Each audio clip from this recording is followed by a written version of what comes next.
इसमें आपको हम राम लक्ष्मण परशुराम संवाद के विषय में बता रहे थे। राम लक्ष्मण परशुराम संवाद के विषय में आपको हम बता रहे थे। इसमें नाथ शंभु धनु भंजनी नारा होय ही कऊ एक दास तुम्हारा, ये और लखन कहा हंसी हमरे जाना। तो ये आपको हम वैसे बता भी चुके हैं, वैसे हम आपको बता रहे हैं कि इसमें अर्थ संबंधी जो पद हैं वह आपके सामने बता रहे हैं। एक है नाथ,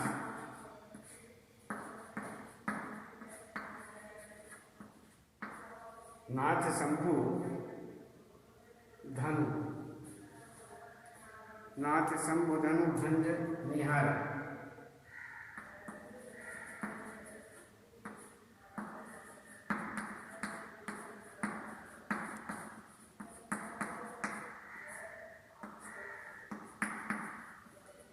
भंज निहारा के बाद है विदित सकल संसार।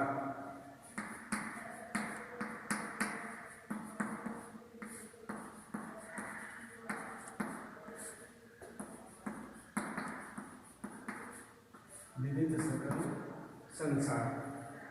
यहाँ पर दूसरा जो है ये हुआ कि लखन कहा हंसी हमरे जाना।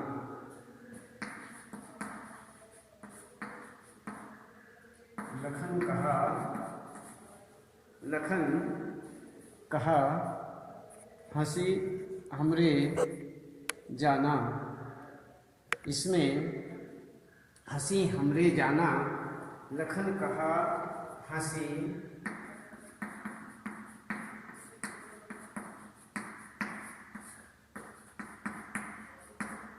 हमरे जाना। तो आगे कहते हैं परशु मोर अति घोर। परशु मोर अति घोर। ये परशु मोर अति घोर ये हमारा दूसरा हुआ। तीसरा बेहसी लखनऊ बोले मृदुवानी। बेहसी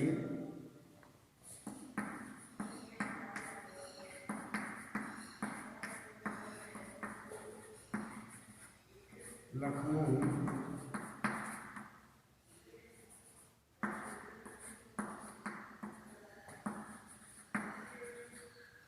मृदुवानी।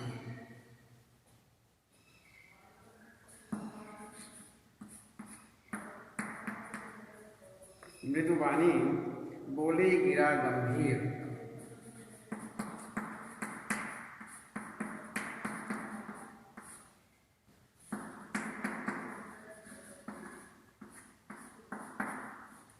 बोले गिरा गंभीर। और इसमें ही तीसरा है कौशिक सुनहु मंद येहु बालू।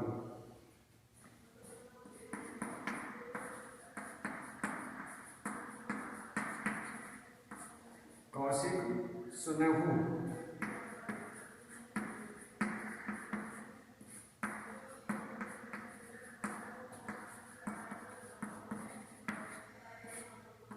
मंद बालू। सुने कौशिक सुनहु मंद ये मंद ये ही येहू बालू।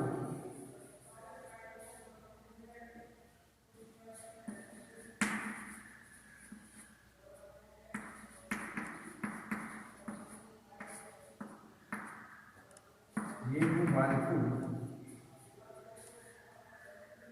के आगे कहते हैं कायर कथहि प्रताप।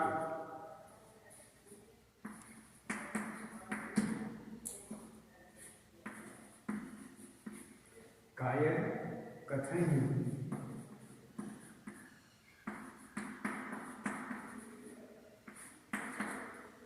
कायर कथई प्रताप।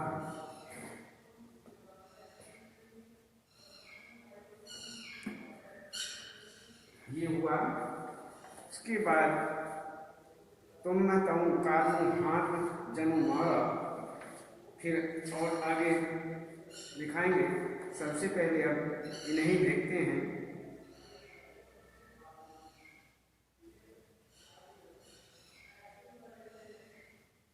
बेसी लखनऊ बोले मृदुबानी, अहो मुनीष महाभट मानी। तो यहाँ पर पुनि पुनि मोहि देखाऊं कुठारो। इसमें बेहसी लखनऊ बोले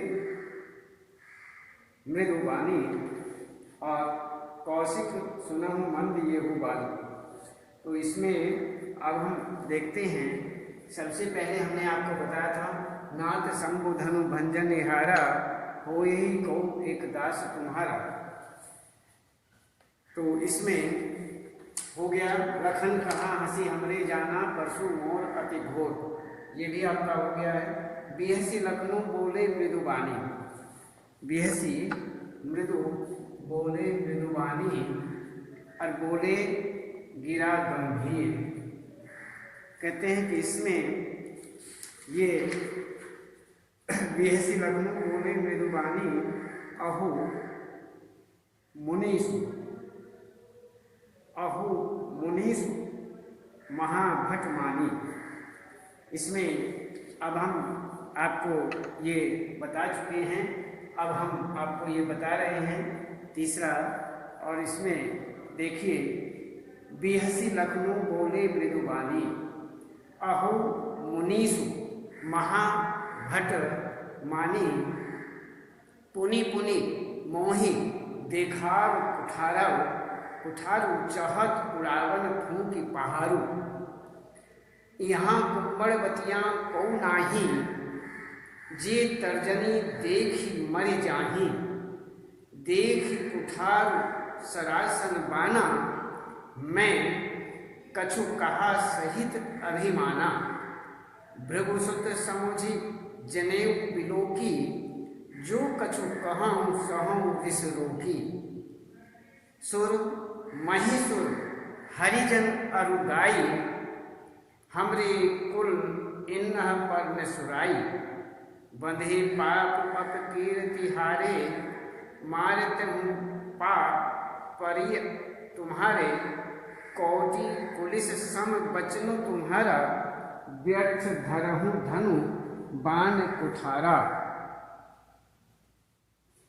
जो बिलो की अनुचित कहूँ, क्षमहु महामुनि धीर।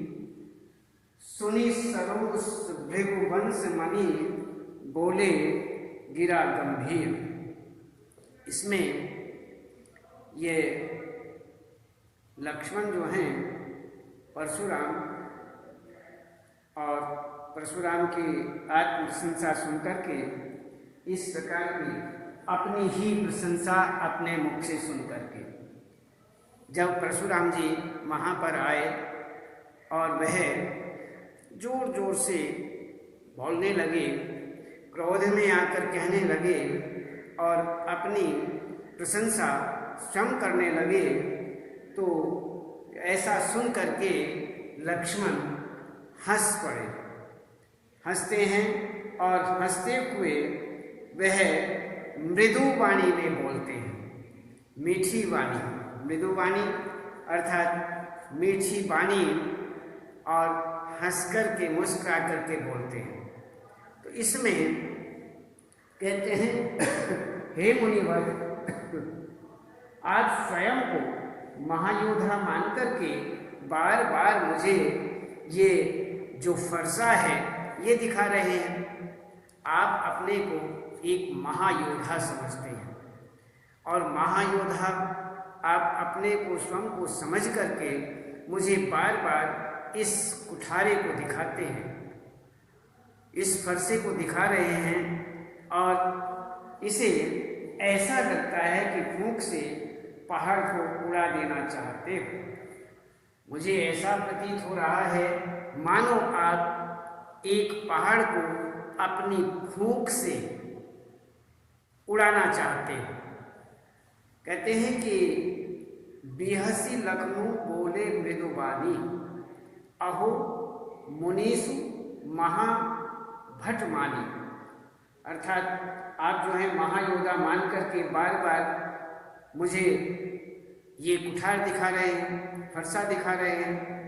पुनि पुनि मोही देखाऊं कुठारू, अर्थात बार बार मुझे ये कुठारू दिखाते हैं, फरसा दिखाते हैं। और चहत उड़ावन फूंकी पारू, और ये चाह रहे हैं कि मैं फूंक मार करके इस पहाड़ को उड़ा दूं, पहाड़ को उड़ाना चाहते हो।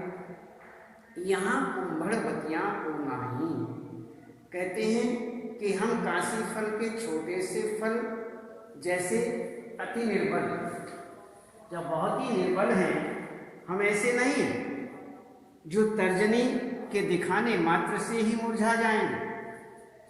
तो कहते हैं कि यहाँ कुंभड़वतियाँ कौन है। एक तर्जनी देख करके एक पौधा होता है और जिसे कुंभड़वतिया छुई मुई का पौधा कहते हैं, और वह यदि उसको ये तर्जनी अंगुली जो है, तर्जनी यदि उसको उसकी ओर कर दी जाए तो वह उसकी पत्तियां मुरझा जाती हैं, वह सिकुड़ जाती हैं, झुक जाती हैं, और जब अंगुली हटा लेते हैं तो तब कुछ समय के पश्चात ही वो फिर सीधी हो जाती है। तो इस प्रकार से ऐसा प्रकृति के द्वारा ऐसा दिखाई देता है। तो इसमें ऐसा बताते हैं लक्ष्मण मुस्कुरा करके, हंस करके इस बात को कहते हैं कि आगे कोई कुंभड़वतिया नहीं है, अर्थात छुई मुई का पेड़ नहीं है कि आप अंगुली दिखाएं और मुरझा जाएं, तो ऐसा नहीं है। तो कुंभड़ यहाँ कुंभड़वतियाँ को नाही, ते तर्जनी देखी मरी जाएं, कि आपकी तर्जनी, आपका रूप क्रोध देख करके आगे वाले मर जाएं, ऐसा नहीं है। इसलिए आगे वाले को एक छुई मुई का पौधा मत मानना। तो इस प्रकार से कि हम कोई काशी फल के समान छोटे फल नहीं है, ऐसे निर्बल नहीं है जो तुम्हारी तर्जनी को देख करके, आपकी तर्जनी, आप तर्जनी दिखाएं और उस तर्जनी को देख करके और इस प्रकार से यहाँ पर मात्र से मुरझा जाए, ऐसा नहीं है। मैंने तो कुठार धनुष बाण धारण किए वीर वेश को देखकर ही अभिमान से कुछ कहा है। मैं ये जो कह रहा हूँ, थोड़ा आपको देखा कि आप धनुष बाण कुठार धारण किए हुए हैं कि देख कुठार सरासन बाना, अर्थात मैं आपके बाने को, आपके वेश को देख करके, आपका वेश कैसा है, आपका वेश जो है, आप कुठार धारण किए हुए हैं, बाण धनुष आदि धारण किए हुए हैं, ऐसा आपका वेश है। इसलिए मैं कछु कहा सहित अभिमाना, इसलिए थोड़ा सा मैं इस विषय में कह दिया है, अर्थात ऐसा देख करके मैं अभिमान से कुछ कहा है। तो आपके गले में जनेऊ देख करके, आपके गले में जनेऊ, आगे कहते हैं कि भृगुकुल समुझ जनेऊ बिलोकी, जो कछु कहूँ सहूँ ऋष रोकी। मैंने आपके गले में यह जनेऊ भी देखा, जनेऊ देख करके और भृगु पुत्र परशुराम जानकर ही अपने क्रोध को रोक आपके वचनों को सहन कर रहा हूं कि आपको देखा कि आप जनेऊ पहने हुए हैं, आप जनेऊ पहनना ब्राह्मण हैं और भृगुकुल वंश के केतु के समान अर्थात परशुराम को समझ करके, ऐसा समझ करके मैं आपको कुछ अभिमानवश कह दिया, अर्थात अपने क्रोध को रोक आपके वचनों को सहन कर रहा हूं, ऐसा देख करके कि आप ब्राह्मण हैं और भृगुपुत्र परशुराम हैं, ऐसा जान करके, क्योंकि हमारे रघुकुल वंश की मर्यादा है। कहते हैं कि हमारे रघुकुल वंश की जो मर्यादा है वह मर्यादा कि भृगुकुल समुझ जनेऊ बिलोकी, जो कछु कहूँ सहूँ ऋष रोकी, सुर महेशुर हरिजन अरुगाई, हमरे कुल इन पर सुराही। कहते हैं कि हमारे, क्योंकि हमारे रघुवंश रघुकुल वंश की मर्यादा है कि देवताओं पर, ब्राह्मणों पर और हरि भक्तों पर और गाय पर वीरता नहीं दिखाई जाती। हमारे रघुकुल वंश की ऐसी मर्यादा है कि हम इन पर किसी भी प्रकार से कोई भी वीरता नहीं दिखाते। इस वीरता को हम केवल अन्यत्र दिखाते हैं, इन पर नहीं दिखाते। कौन पर? ब्राह्मण हुआ, जो भूदेव हैं, ब्राह्मण हैं, उन पर, देवताओं पर, हरि भक्तों पर और गाय पर हम अपनी वीरता नहीं दिखाते।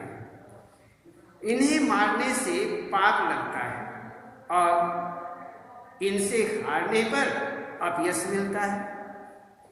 यदि हम इन्हें मार देते हैं, हरा देते हैं, तो हमें पाप लगेगा, बहुत हम पापी कहलाएंगे, हमें पाप भोगना पड़ेगा। और उनसे, यदि इनसे हम हार गए, देवताओं से, ब्राह्मणों से, अन्य हरि भक्तों से या अन्य गाय आदि, अर्थात इन सब से जिसको हमारे रघु कुल वंश जो है वो इनको कुछ कहता नहीं, इन पर वीरता नहीं दिखाता। यदि वीरता दिखाता है और इनसे ये हमारे हाथों मारे जाते हैं तो हमें पाप लगता है, और यदि हम हार जाते हैं तो हमारी प्रसिद्धि नष्ट होती है, अपयश होता है। अतः यदि आप हमें मारे भी तो आपके पैरों में गिरना उचित है। तो इस प्रकार से यहाँ पर कहते हैं, सुर महिसुर हरिजन अरुगाई, हमरे कुल इन वर्ण सुराई, और बंधे पाप अपकीर तिहारे, और मारत हूँ पाप पर ये तुम्हारे। तो इसी प्रकार से हम तो आपके मारे भी, आप हमें मारे भी तो आपके पैरों में गिरना हम उचित समझते हैं। तो आप तो आगे कहते हैं कि कोटि पुलिस सम वचन तुम्हारा, और व्यर्थ धरहूं धनु बाण उठारा। आगे फिर उसी ही प्रकार से व्यंग्यात्मक शैली में लक्ष्मण कहते हैं कि आप जो हैं, आपको धनुष बाण और कुठार व्यर्थ ही धारण किए हुए हैं। आपने तो व्यर्थ में ही इसको धारण किया हुआ है, क्योंकि आपकी वचन ही करोड़ों वज्रों के समान कठोर माने जाते हैं।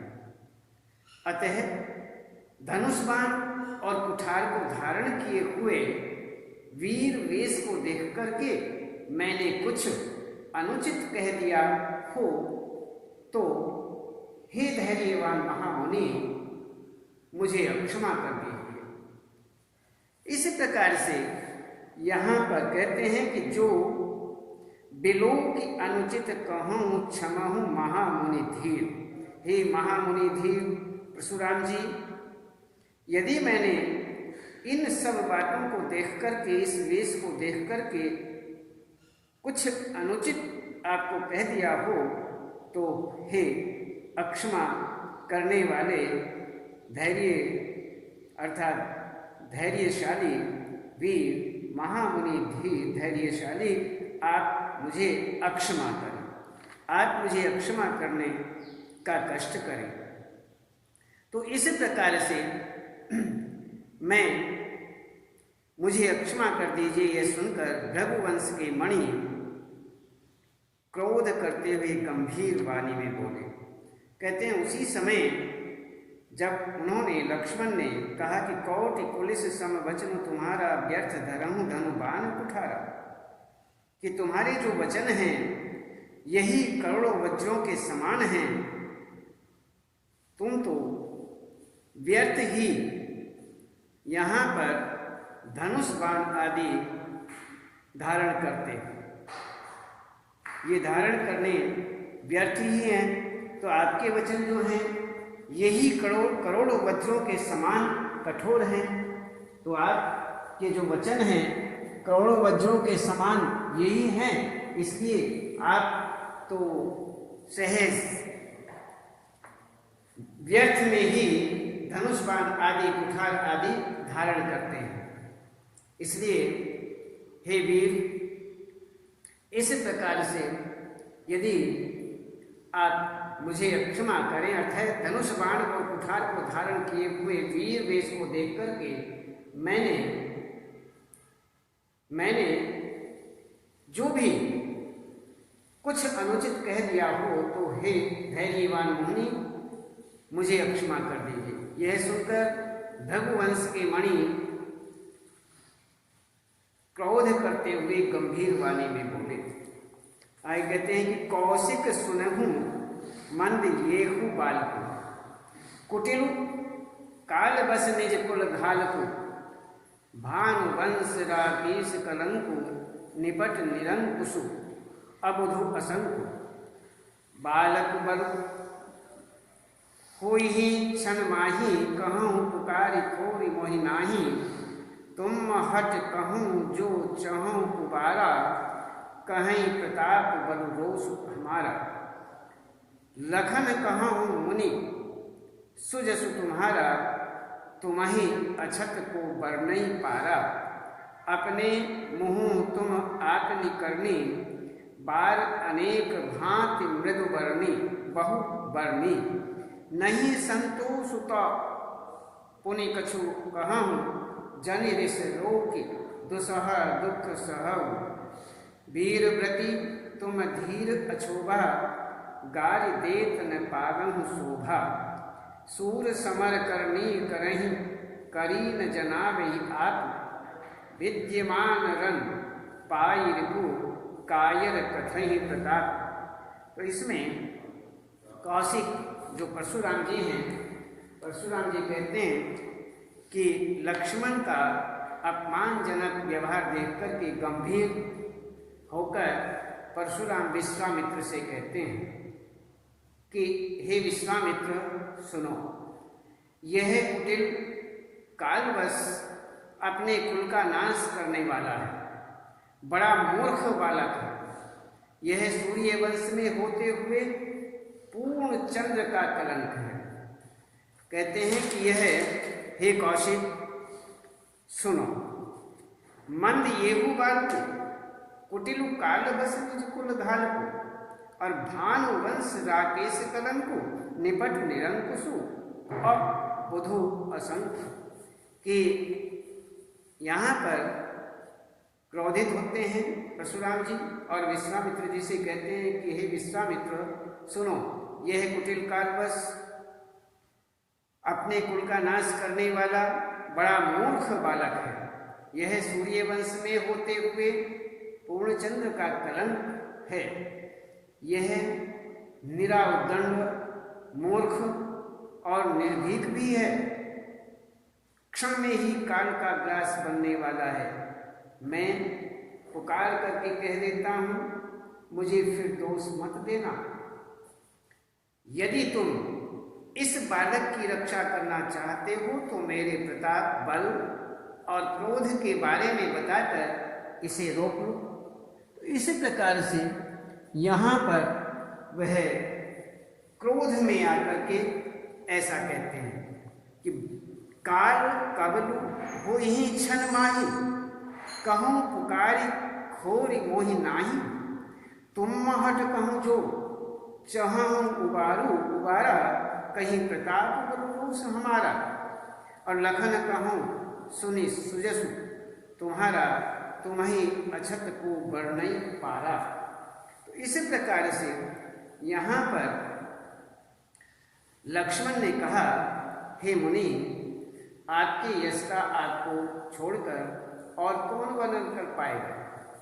अर्थात आप अपने बल का अच्छी तरह वर्णन जानते हैं, कर सकते हैं कि कहाँ हूँ मुनि सजो तुम्हारा, अर्थात आपको छोड़कर तो मैं ही अछत को बढ़ नहीं पा रहा, अर्थात आपको छोड़ करके आपके प्रताप का और कौन वर्णन कर सकता है। आपने अपने मुंह से अनेक बार तरह तरह से अपनी करनी का वर्णन किया है। कहते हैं कि इस प्रकार से नहीं संतोष अपने मृदु तुम आपने करनी और बार अनेक भांति बहुवर्णी, अनेक बार आपने अपने मुंह से ही अपने प्रताप का वर्णन किया है। नहीं संतोष तो पुनि कछु कहूँ जनि रिस रोग दुसहा दुख सहूँ। कहते हैं यदि आपको संतोष नहीं हुआ है कि इतने पर भी आपको यदि संतोष नहीं, तो जो कुछ और कहने के लिए शेष रह गया हो उसे भी कह दीजिए। इसके लिए क्रोध को रोक करके क्यों असहनीय दुख सहन करना चाहते हो? फिर आप तो वीरता के व्रत का पालन करने वाले धैर्यवान क्षोभ रहित हैं, इसलिए गाली देते हुए आप सुशोभित नहीं होते। कहते हैं नहीं संतोष पुण्य कछु कहूँ और जनिरिस रोगी दुसह दुख सह। आगे कहते हैं वीर व्रती तुम धीर अछोभा और गारी देतन पारम शोभा, अर्थात आप वीर हैं और इस प्रकार से यहाँ पर वीरता के व्रत का पालन करने वाले धैर्यवान क्षोभ रहित हैं, इसलिए गाली देते हुए आप शोभावान नहीं होते, सुशोभित नहीं होते। इसलिए आगे कहते हैं कि सूर समर करनी करही कहीं न जना वही आप और विद्यमान रन पाई रिपु कायर कथम प्रताप। कहते हैं कि सूरवीर तो अपना पराक्रम करके दिखाते हैं। जो सूरवीर होते हैं वो बखान नहीं करते हैं, वो कहते नहीं हैं, वह तो केवल अपनी वीरता दिखाते हैं, करके दिखाते हैं। इसलिए अपना पराक्रम जो है करके दिखाते हैं, बातों से अपनी वीरता नहीं दिखाते। बातों बातों से वीरता दिखाते हो ऐसा कुछ नहीं। जो वीर होते हैं करके दिखाते हैं, वीरता से दिखाते हैं। युद्ध में शत्रु को सम्मुख उपस्थित देख करके कायर पुरुष ही अपनी वीरता की प्रशंसा करते हैं। कहते हैं जो वास्तव में कायर पुरुष होते हैं केवल आगे वीर को देख करके वही अपने को बखान करते हैं, अपनी वीरता का बखान करते हैं, वो बस केवल वीरता की प्रशंसा करते हैं। और उन्हें क्या कहा जाता है? उन्हें कायर कहा जाता है। जो कायर होते हैं, कायर पुरुष होते हैं, केवल सामने वीर को देख करके वही वीरता की प्रशंसा करते हैं, वीरता का बखान करते हैं। तो इस प्रकार से जब परशुराम जी ने इस प्रकार से सुना तो और ज़्यादा क्रोधित हो जाते हैं। तो यहाँ पर ये हमारा हुआ कि सूर समर करनी करही करी करिए कहीं न जना नहीं आगो विद्यमान रन पाई रिपु कायर कथहि प्रताप। तो इस प्रकार से यहाँ पर कहते हैं कि सूरवीर तो अपना पराक्रम करके दिखाते हैं, बातों से अपनी वीरता नहीं दिखाते। युद्ध में शत्रु को सम्मुख उपस्थित देख करके कायर पुरुष ही अपनी वीरता की प्रशंसा करते हैं, अन्यथा नहीं। तो इसमें ऐसा सुन करके वह और अधिक क्रोधित हो जाते हैं। इस प्रकार से यहाँ पर लक्ष्मण जो हैं परशुराम जी से कह रहे हैं कि आप तो जबरदस्ती इस प्रकार से यहाँ पर तो आगे तुम तो कारू हाँक जन लावा बार बार मोहि लाहि बोलावा और सुनत लखन। इससे आगे यहाँ पर केवल आगे हम बताते हैं कि इसमें ये आपका हुआ नाथ संबोधनु भंजन हारा विदित सकल संसार, और दूसरा लखन कहाँ हंसी हमरे जाना परसु मोर अति घोर, और बिहसी लखन बोले मृदुवाणी बोले गिरा गंभीर, कौशिक सुनहु मंद येहू बालकू कायर कथहि प्रताप, कायर कथहि प्रताप। यहाँ तक हमने आपको बताया। इसके बाद हम आपको कल बताएंगे। आज इतना ही।